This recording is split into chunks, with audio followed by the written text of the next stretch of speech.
Moreh kalau korang tak nak minum matcha ataupun kopi, boleh minum kita orang punya coklat. Yang ni adalah artisan coklat West Java dari Corte, 70% kakao. Dia rasa pahit sikit.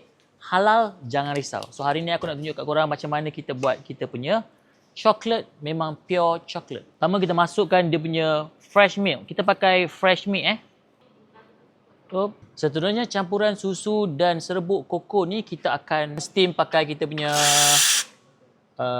mesin ni lah, okey. Kita tak ada campur air. By the way, untuk coklat ni korang boleh pilih lah nak sejuk ataupun panas. Okey, kemudian kita yang ni aku nak buat coklat ais. Kita letak ais. Lepas tu kita tuang.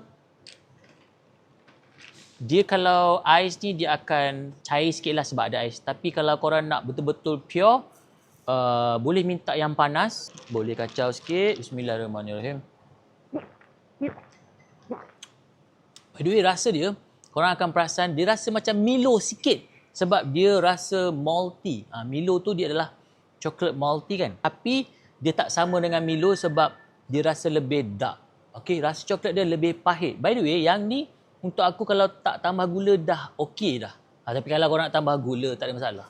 Free sahaja di Cibana. Jemput datang Cibana. Bismillah. Sedap.